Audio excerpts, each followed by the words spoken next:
ಕೋಲಾರದಲ್ಲಿ ಮಾಜಿ ಸ್ಪೀಕರ್ ರಮೇಶ್ ಕುಮಾರ್ ಅರಣ್ಯ ಭೂಮಿ ಒತ್ತುವರಿ ಆರೋಪ ಪ್ರಕರಣಕ್ಕೆ ಸಂಬಂಧಿಸಿದಂತೆ ಜಮೀನು ಸರ್ವೆ ಕಾರ್ಯ ನಡೆಯಿತು.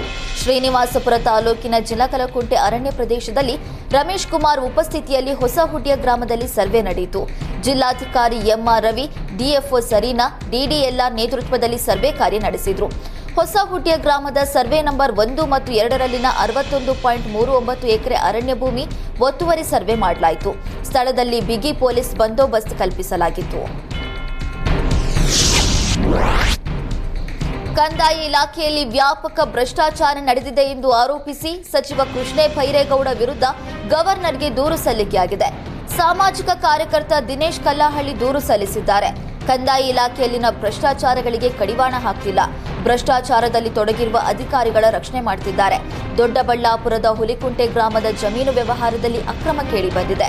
ಪೋಡಿ ನಕ್ಷೆ ಆಗದೆ ಜಮೀನು ಮಾರಾಟ ಆರೋಪ ಕೇಳಿಬಂದಿದೆ. ಸಾಗುವಳಿದಾರರು ಕಾನೂನು ಬಾಹಿರವಾಗಿ ಜಮೀನು ಮಾರಾಟ ಮಾಡಿದ್ದಾರೆ. ಪಲ್ಟೀತ್ ಡೆವಲಪರ್ಸ್ ಎಲ್ಎಲ್ಪಿ ಕಂಪನಿಗೆ ಮಾರಾಟ ಮಾಡಿದ್ದಾರೆ. ಆದರೆ ಸಚಿವರು ಯಾವುದೇ ಕ್ರಮ ಕೈಗೊಳ್ಳುತ್ತಿಲ್ಲ. ಸಚಿವರ ವಿರುದ್ಧ ಕ್ರಮ ಕೈಗೊಳ್ಳಬೇಕು ಎಂದು ಸಾಮಾಜಿಕ ಕಾರ್ಯಕರ್ತ ದಿನೇಶ್ ಕಲ್ಲಹಳ್ಳಿ ಆಗ್ರಹಿಸಿದ್ದಾರೆ. ಹಗರಣಗಳ ತನಿಖೆ ನಡೆಸಿ ಸೂಕ್ತ ಕ್ರಮಕ್ಕೆ ಸರ್ಕಾರಕ್ಕೆ ಸೂಚನೆ ನೀಡಬೇಕು ಎಂದು ಆಗ್ರಹಿಸಿದ್ದಾರೆ.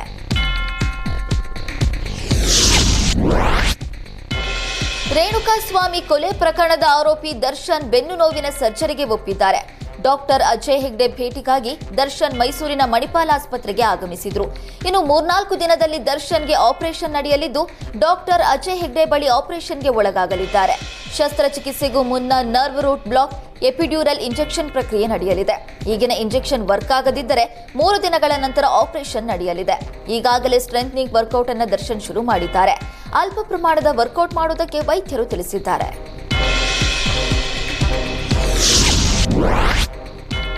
ಗ್ರಾಮ ಪಂಚಾಯಿತಿ ವತಿಯಿಂದ ಮಹಿಳೆಯರಿಗೆ ಕೆಲಸ ನೀಡದ ಯಡಹಳ್ಳಿ ಗ್ರಾಮ ಪಂಚಾಯಿತಿ ಪಿಡಿಒ ಸಂಗಪ್ಪಗೆ ಬಿಳಗಿ ಶಾಸಕ ಜಿಟಿ ಪಾಟೀಲ್ ಸಖತ್ ಕ್ಲಾಸ್ ತೆಗೆದುಕೊಂಡಿದ್ದಾರೆ.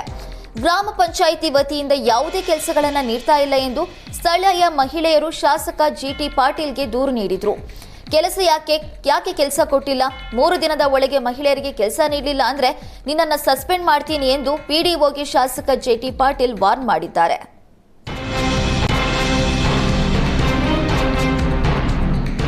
ಜೇವರ್ಗಿಯಲ್ಲಿ ನಡೆದ ಶಾಲಾ ಬಾಲಕಿ ಆತ್ಮಹತ್ಯೆ ಪ್ರಕರಣ ತೀವ್ರ ಸ್ವರೂಪ ಪಡೆದುಕೊಂಡಿದೆ.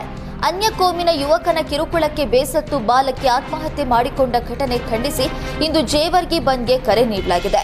ಇದರ ಮಧ್ಯೆ ಪೊಲೀಸರೇ ಆರೋಪಿಯ ರಕ್ಷಣೆಗೆ ನಿಂತಿದ್ದಾರೆ ಎಂದು ವೀರಶೈವ ಲಿಂಗಾಯತ ಮಹಾಸಭಾ ಗಂಭೀರ ಆರೋಪ ಮಾಡಿದೆ.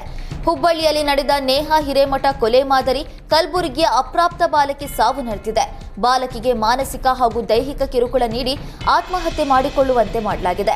ಆದರೆ ಪೊಲೀಸರು ಮಾತ್ರ ಆರೋಪಿ ಮೆಹಬೂಬ್ ರಕ್ಷಣೆಗೆ ನಿಂತಿದ್ದಾರೆ ಎಂದು ವೀರಶೈವ ಲಿಂಗಾಯತ ಮಹಾಸಭಾದ ಮಹಿಳಾ ಘಟಕದ ಅಧ್ಯಕ್ಷೆ ಸುಧಾ ಆಕ್ರೋಶ ಹೊರಹಾಕಿದ್ದಾರೆ.